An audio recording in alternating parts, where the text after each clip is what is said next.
Chapter 10. The Rogue Bludger. Since the disastrous episode of the Pixies, Professor Lockhart had not brought live creatures to class. Instead, he read passages from his books to them, and sometimes reenacted some of the more dramatic bits. He usually picked Harry to help him with the reconstructions. So far, Harry had been forced to play a simple Transylvanian villager whom Lockhart had cured of a babbling curse, a yeti with a head cold, and a vampire who had been unable to eat anything except lettuce since Lockhart had dealt with him. Harry was hauled to the front of the class during their very next Defense Against the Dark Arts lesson, this time acting a werewolf.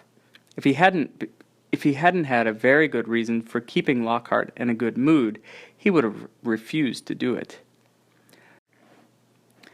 "A nice loud howl, Harry." "Exactly. And then, if you believe it, I pounced like this, slammed him to the floor, thus, with one hand. I managed to hold him down with my other. I put my wand to his throat. I then screwed up my remaining strength and performed the immensely complex Homorphous charm. He let out a piteous moan. 'Go on, Harry, higher than that, good.' The fur vanished, the fangs shrank, and he turned back into a man. Simple yet effective, and another village will remember me forever as the hero who delivered them from the monthly terror of werewolf attacks." The bell rang and Lockhart got to his feet. "Homework? Compose a poem about my defeat of the Wagga Wagga werewolf. Signed copies of Magical Mead to the author of the best one." The class began to leave. Harry returned to the back of the room where Ron and Hermione were waiting. "Ready?" Harry muttered. "Wait till everyone's gone," said Hermione nervously. "All right." She approached Lockhart's desk, a piece of paper clutched tightly in her hand, Harry and Ron right behind her. Professor Lockhart," Hermione stammered, "I wanted to get this book out of the library, just for background reading." She held out the piece of paper, her hand shaking slightly. "But the thing is, it's in the restricted section of the library, so I need a teacher to sign for it. I'm sure it would help me understand what you say in Gadding with Ghouls about slow-acting venoms." "Ah, Gadding with Ghouls," said Lockhart, taking the note from Hermione and smiling wildly to her. "Possibly my very favorite book. You enjoyed it?" "Oh, yes," Hermione replied eagerly. "So clever. The way you trapped that last one with the tea strainer." "Well, I'm sure no one will mind me giving the best student of the year a little extra help," said Lockhart warmly, and he pulled out an enormous peacock quill. "Yes, nice, isn't it?" he said, misreading the revolted look on Ron's face. "I usually save it for book signings." He scrawled an enormous loopy signature on the note and handed it back to Hermione. "So, Harry," said Lockhart, while Hermione folded the note with fumbling fingers and slipped it into her bag. "Tomorrow's the first Quidditch match of the season, I believe. Gryffindor against Slytherin, is it not? I hear you're a useful player. I was a seeker, too. I once asked to try for the national squad, but preferred to dedicate my life to the eradication of the dark forces. Still, if ever you feel the need for a little private training, don't hesitate to ask. Always happy to pass on my experience to less able players." Harry made an indistinct noise in his throat, and then hurried off after Ron and Hermione. "I don't believe it," he said as the three of them examined the signature on the note. "He didn't even look at the book we wanted." "That's because he's a brainless git," said Ron. "But who cares? We got what we needed." "He is not a brainless git," said Hermione shrilly as they half ran towards the library. "Just because he said you were the best student of the year." They dropped their voices as they entered the muffled stillness of the library. Madame Prince, the librarian, was a thin, irritable woman who looked like an underfed vulture. "Most potent potions?" she repeated suspiciously, trying to take the note from Hermione, but Hermione wouldn't let go.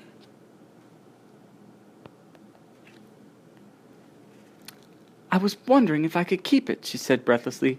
"Oh, come on," said Ron, wrenching it from her grasp and thrusting it to Madame Prince.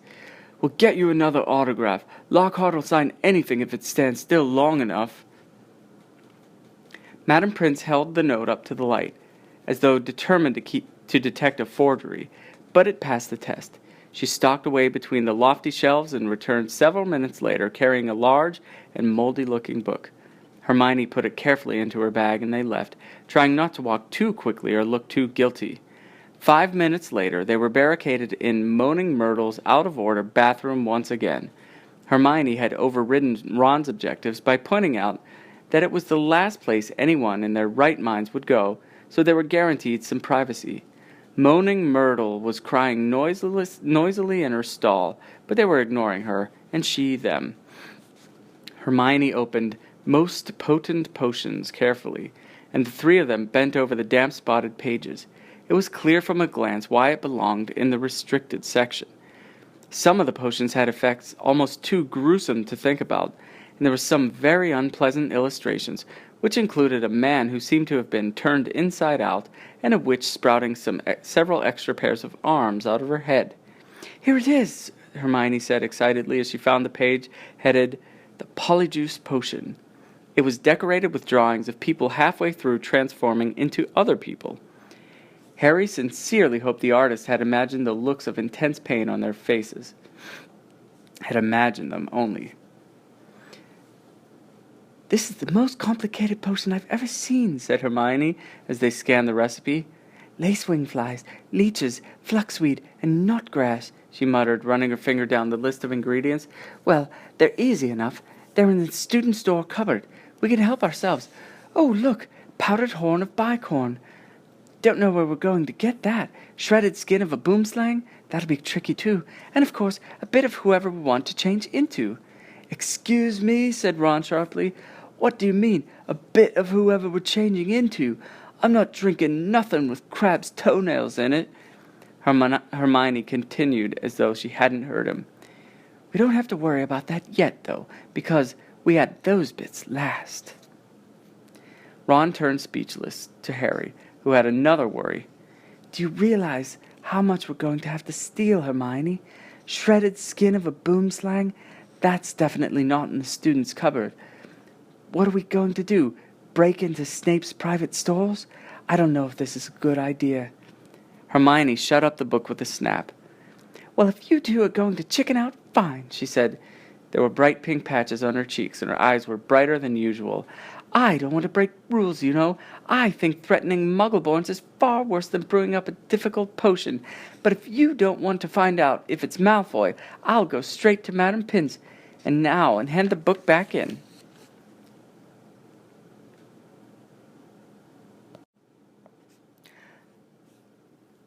"I never thought I'd see the day when you'd be persuading us to break rules," said Ron. "All right, we'll do it, but not toenails, okay?" "How long will it take to make, anyway?" said Harry as Hermione, looking happier, opened the book again. "Well, since the fluxweed has got to be picked at the full moon, and the lacewings have got to be stewed for 21 days, I'd say it'll be ready in about a month, if we can get all the ingredients." "A month?" said Ron. "Malfoy could have attacked half the Muggleborns in the school by then." But Hermione's eyes narrowed dangerously again, and he added swiftly, "But it's the best plan we've got, so full steam ahead, I say." However, while Hermione was checking that the coast was clear for them to leave the bathroom, Ron muttered to Harry, "It'll be a lot less hassle if you can just knock Malfoy off his broom tomorrow." Harry woke early on Sunday morning and lay for a while thinking about the coming Quidditch match. He was nervous, mainly at the thought of what Wood would say if Gryffindor lost, but also at the idea of facing a team mounted on the fastest racing brooms gold could buy. He had never wanted to beat Slytherin so badly. After half an hour of lying there with his insides churning, he got up, dressed, and went down to breakfast early, where he found the rest of the Gryffindor team huddled at the long, empty table, all looking uptight and not speaking much. As 11 o'clock approached, the whole school started to make its way down to the Quidditch stadium. It was a muggy sort of day, with a hint of thunder in the air. Ron and Hermione came hurrying over to wish Harry good luck as he entered the locker rooms. The team pulled on their scarlet Gryffindor robes, then sat down to listen to Wood's usual pre-match pep talk. "Slytherin has better brooms than us," he began. "No point denying it. But we've got better people on our brooms. We've trained harder than they have. We've been flying in all weathers." "Too true," muttered George Weasley. "I haven't been properly dry since August." "And we're going to make them rue the day they let a little bit of slime, Malfoy, buy his way onto their team." Chest heaving with emotion, Wood turned to Harry. "It'll be down to you, Harry, to show them that a secret has to have something more than a rich father. Get to that snitch before Malfoy or die trying, Harry, because we've got to win today. We've got to." "So no pressure, Harry," said Fred, winking at him. As they walked out onto the pitch, a roar of noise greeted them. Mainly cheers, because Ravenclaw and Hufflepuff were anxious to see Slytherin beaten, but the Slytherins were in the crowd and made their boos and hisses heard too. Madam Hooch, the Quidditch teacher, asked Flint and Wood to shake hands, which they did, giving each other threatening stares and gripping rather harder than was necessary. "On my whistle," said Madam Hooch. 3, 2, 1. With a roar from the crowd to speed them upward, the 14 players rose toward the leaden sky. Harry flew higher than any of them, squinting around for the snitch. "All right there, Scarhead," yelled Malfoy, shouting underneath him as though to show off the speed of his broom. Harry had no time to reply. At that very moment, a heavy black bludger came pelting toward him. He avoided it so narrowly that he felt it ruffle his hair as it passed. "Close one, Harry," said George, streaking past him with his club in his right hand, ready to knock the bludger back toward a Slytherin. Harry saw George give the bludger a powerful whack in the direction of Adrian Pusey, but the bludger changed direction in midair and shot straight for Harry again. Harry dropped quickly to avoid it, and George managed to hit it hard toward Malfoy. Once again the bludger swerved like a boomerang and shot at Harry's head. Harry put on a burst of speed and zoomed toward the other end of the pitch. He could hear the bludger whistling along behind him. What was going on? Bludgers never concentrated on one player like this. It was their job to try and unseat as many people as possible. Fred Weasley was waiting for the bludger at the other end. Harry ducked as Fred swung at the bludger with all his might. The bludger was knocked off course. "Gotcha!" Fred yelled happily, but he was wrong. As though it was magnetically attracted to Harry, the bludger pelted after him once more, and Harry was forced to fly off at full speed. It had started to rain. Harry felt heavy drops fall onto his face, splattering onto his glasses. He didn't have a clue what was going on in the rest of the game until he heard Lee Jordan, who was commenting, say, "Slytherin leads, 60 points to 0. The Slytherin's superior brooms were clearly doing their jobs, and meanwhile the mad bludger was doing all it could to knock Harry off the air. Fred and George were now flying so close to him on either side that Harry could see nothing at all except their flailing arms and had no choice to look for the snitch, let alone catch it. "Someone's tampered with this bludger," Fred grunted, swinging his bat with all his might at it as it launched a new attack on Harry. "We need time out," said George, trying to signal to Wood to stop the bludger breaking Harry's nose at the same time. Wood had obviously got the message. Madam Hooch's whistle rang out, and Harry, Fred, and George dived for the ground, still trying to avoid the mad bludger. "What's going on?" said Wood, as the Gryffindor team huddled together, while the Slytherins in the crowd jeered. "We're being flattened. Fred, George, where were you when that bludger stopped Angelina scoring?" "We were 20 feet above her, stopping the other bludger from murdering Harry, Oliver," said George angrily. "Someone's fixed it. It won't leave Harry alone. It hasn't gone for anyone else all game. The Slytherins must have done something to it." "But the bludgers have been locked in Madam Hooch's office since our last practice, and there was nothing wrong with them then," said Wood anxiously. Madam Hooch was walking towards them. Over her shoulder, Harry could see the Slytherin team jeering and pointing in his direction.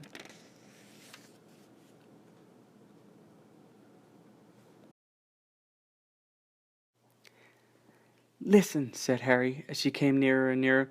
"With you two flying around me all this time, the only way I'm going to catch the snitch is if it flies up my sleeve. Go back to the rest of the team and let me deal with the rogue one." "Don't be thick," said Fred. "It'll take your head off." Wood was looking from Harry to the Weasleys. "Oliver, this is insane," said Alicia Spinnet angrily. "You can't let Harry deal with that thing on his own. Let's ask for an inquiry." "If we stop now, we'll have to forfeit the match," said Harry, "and we're not losing to Slytherin just because of a crazy bludger. Come on, Oliver, tell them to leave me alone." "This is all your fault," George said angrily to Wood. "Get the snitch or die trying. What a stupid thing to tell him." Madam Hooch had joined them. "Ready to resume play?" she asked Wood. Wood looked at the determined look on Harry's face. "All right," he said. "Fred, George, you heard Harry. Leave him alone. Let him deal with the bludger on his own." The rain was falling more heavily now. On Madam Hooch's whistle, Harry kicked hard into the air and heard the telltale whoosh of the bludger behind him. Higher and higher Harry climbed. He looped and swooped, spiraled, zigzagged, and rolled. Slightly dizzy, he nevertheless kept his eyes wide open. Rain was speckling his glasses and ran up his nostrils as he hung upside down, avoiding another fierce dive from the bludger. He could hear laughter from the crowd. He knew he must look very stupid, but the rogue bludger was heavy and couldn't change directions as quickly as Harry could. He began a kind of roller coaster ride around the edge of the stadium, squinting through the silver sheets of rain to the Gryffindor goalpost, where Adrian Pusey was trying to get past Wood. A whistling in Harry's ear told him the bludger had just missed him again. He turned right over and sped in the opposite direction. "Training for the ballet, Potter?" yelled Malfoy as Harry was forced to do a stupid kind of a twirl in midair to dodge the bludger as he fled. The bludger trailing a few feet behind him, and then, glaring back at Malfoy in hatred, he saw it, the golden snitch. It was hovering inches above Malfoy's left ear, and Malfoy, busy laughing at Harry, hadn't seen it. For an agonizing moment, Harry hung in midair, not daring to speed toward Malfoy in case he looked up and saw the snitch. Wham! He had stayed still a second too long. The bludger had hit him at last, smashed into his elbow, and Harry felt his arm break. Dimly, dazed by the searing pain in his arm, he slid sideways on his rain-drenched broom, one knee still crooked over it, his right arm dangling, useless at his side. The bludger came pelting back for a second attack, this time aiming at his face. Harry swerved out of the way, one idea firmly lodged in his numb brain: get to Malfoy. Through a haze of rain and pain, he dived for the shimmering, sneering face below him and saw its eyes widen with fear. Malfoy thought Harry was attacking him. "What the—" he gasped, careening out of Harry's way. Harry took his remaining hand off the broom and made a wild snatch. He felt his fingers close on the cold snitch, but was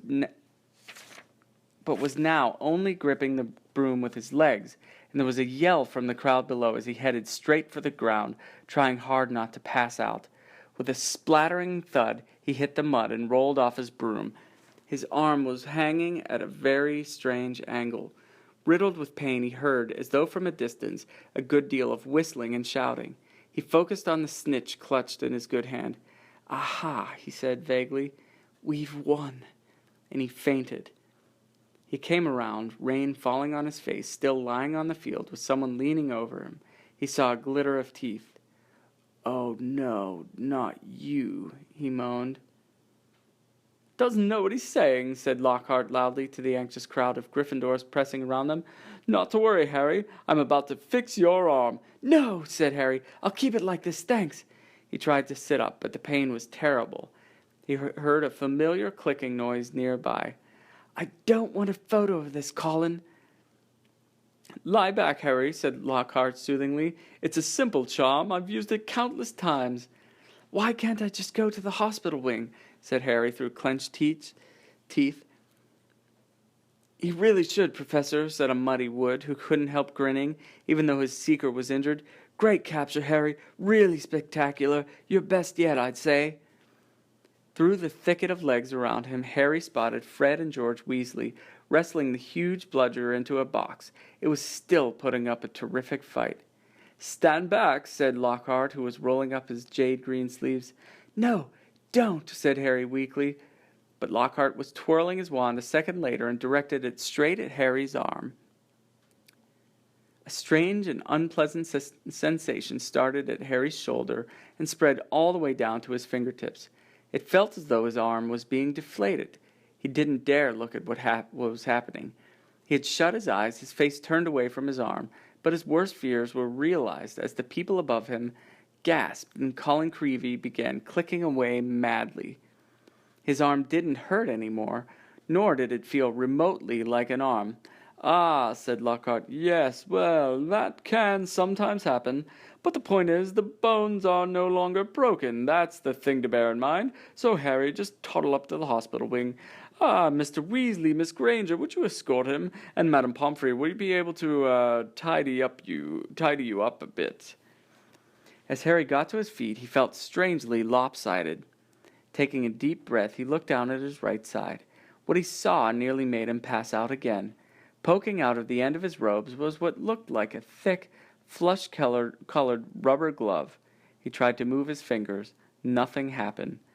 Lockhart hadn't mended Harry's bones. He had removed them. Madame Pomfrey wasn't at all pleased. "You should have come straight to me," she raged, holding up the sad, limp remainder of what, half an hour before, had been a working arm. "I can mend bones in a second, but growing them back—" "You will be able to, won't you?" said Harry desperately. "I'll be able to, certainly, but it will be painful," said Madame Pomfrey, grimly throwing Harry a pair of pajamas. "You'll have to stay the night." Hermione waited outside the curtain drawn around Harry's bed while Ron helped him into his pajamas. It took a while to stuff the rubbery, boneless arm into a sleeve. How can you stick up for Lockhart now, Hermione, eh?" Ron called through the curtain as he pulled Harry's limp fingers through the cuff. "If Harry had wanted deboning, he would have asked." "Anyone can make a mistake," said Hermione, "and it doesn't hurt any more, does it, Harry?" "No," said Harry, getting into bed, "but it doesn't do anything else either." As he swung himself onto the bed, his arm flapped pointlessly. Hermione and Madame Pomfrey came around the curtain. Madame Pomfrey was holding a large bottle of something labeled Skelegro. "You're in for a rough night," she said, pouring out a steaming beakerful and handing it to him. "Regrowing bones is a nasty business." So was taking the Skelegro. It turned Harry's mouth and throat as it went down, making him cough and splutter. Still tut-tutting about dangerous sports and inept teachers, Madame Pomfrey retreated, leaving Ron and Hermione to help Harry gulp down some water.